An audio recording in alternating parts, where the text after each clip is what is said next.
on page 62, man. Here I want you to look at in the top paragraph.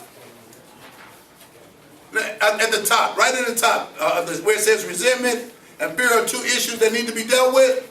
Here's what I want to tell you.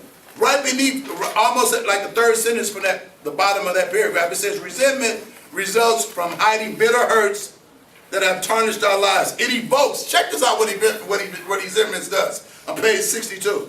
It evokes or it brings out anger. You want to know why you got a short wick? Why it don't take much for you to get bent out of shape or for you to go from 0 to 10 right off the chart? There's some serious resentment issues, and here's what it does. It results in anger, frustration, when you can't have your way, and here's the last one, depression. How many guys can identify with that? All the way, you are from 1 to off the chart. People don't know why you done just went ziggity boo. Are you following? What did I do? It's a combination of what else you've been experiencing. Are you following what I'm saying? It's a very explosive issue, resentment. Let's go down a little bit further. And then we talked about the issue of fear. Fear prevents us from being rational, making reasonable decisions, responding reasonably, going off the chart from 1 to 10 quick. I'm going to get them before they get me. Are you following what I'm saying? That type of attitude. So we got resentments and fears, and these are things that you may want to consider to examine as we go through these steps. And then it talks about it. Fear prevents us from expressing ourselves honestly. You know, that's that shadowy thing. And then we go a little bit further. By acknowledging our fearful nature, we can expect a temporary loss of self-esteem, because now we're putting our trust in somebody else other than ourselves. And so it causes us to doubt ourselves. You know, I've been making it through, surviving the way that I've done for so long. It's hard for me to see myself benefiting from putting my hopes, dreams, and aspirations and who I am in God's hand. And then we say let's look at this next paragraph in terms of putting ourselves in position to benefit from step number 4. He talks about, let's read the top. It says, preparing our inventory requires that we look to God for guidance. And that's what I was just talking about, that temporary loss of self-esteem, because we're trusting God. We're no longer trusting ourselves. And then we says we want to look at our history realistically. And then what we say is that the process that will unfold will recognize that there is really a need for us to change in terms of how we addressed our past activities in our past life. Now let's go down to the bottom of this. Step 4 gives us an opportunity, and that's what we have. We honestly have an opportunity. And what kind of opportunity? To recognize certain skills acquired. Check this out, man. Certain skills acquired in childhood may be inappropriate adults. You know what? Everybody got a little child in us, but I tell you what, I want to say with that. Let's turn to 1 Corinthians. I think you got to get me on this one. I want to say 1 Corinthians about chapter 8, something like this. Work with me there, man. You took the Bible yet? Oh man, I need you to work with me on that. We're gonna do that last. But anyway, the men that got Bibles, let's turn to 1 Corinthians. And I'm going to tell you why you can't do what you did as a child. It's not acceptable to act that way as an adult. I want to say, I'm going to tell you in 1 minute. And it may be in, here we go. Okay, hey, there we go, chapter 13, verse 11. Now, I know you've heard this one. You've got to heard this one. I know you've heard this one. You know where I'm going with that, don't you? We can no longer act like children, man, when you're an adult. You can't do it, because here's what it says. Check this out. You ready for it? Chapter 13 of 1 Corinthians, verse 11. When I was a child, I spake as a child. I understood as a child. I thought as a child, but when I became a man. And who in here are going to admit that you're less than a man, other than my family just come in? Who in here going to step up and say you're less than a man or less than a woman? Are you following what I'm saying? You got to grow up, man. It's time to grow up.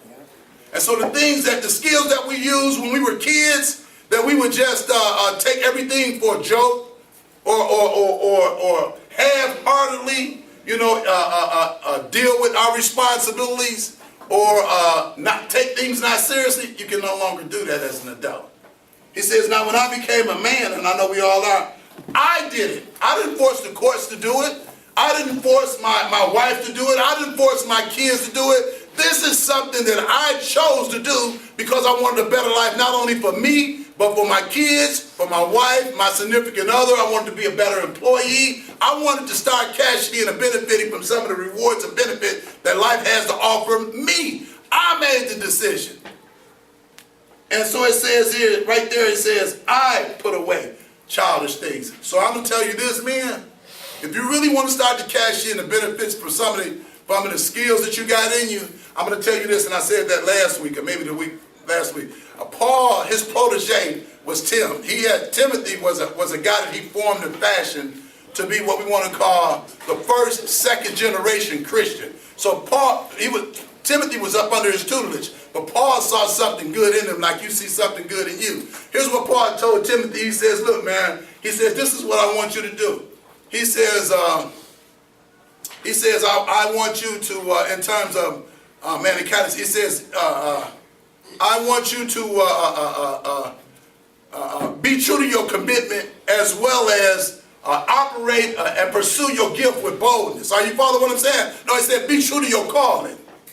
Each and every one of us have a calling or a gift that we have in it. And then he says, the calling that you got in you, and all of us know that we got a better side in us. And then what he says, I want you to do, he says, I want you to pursue your gift with boldness.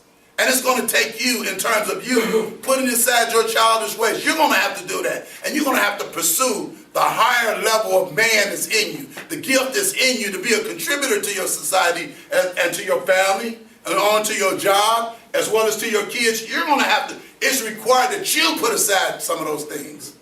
So when we get to step number 4 says, having done step 1, 2, 3, and now you've made a searching and fearless moral inventory. The courts can't do it for you. Your mama can't do it for you. Your job can't do it for you. You have to make a conscious decision to shove aside the nonsense and be the man and pursue the gift and the calling that you know is in you. How many men here can honestly say, and I'm done with this as well, how many people here can honestly say that you know that you were made for a better life than what you're living right now? I need to. And just like you raised your hand, the same hand that you use in terms of when we talked about let's pursue this race that's in front of you, you're going to have to use your hands to move aside those things that you were engaged in that prevented you from that, and you're going to also have to use your feet to step away. I tell you this, and I'll end with this one. We'll go to, I want to say, let's look to the book of James. You got to do it. He says, I'll put aside it, and I'll end with this one. In the book of James, I'll hit you with this one.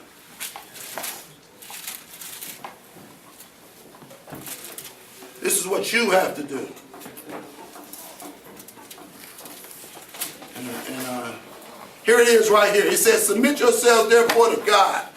You got to resist the devil and he'll flee. You can't entertain those devilish type of attitudes. Men, give yourselves a hand.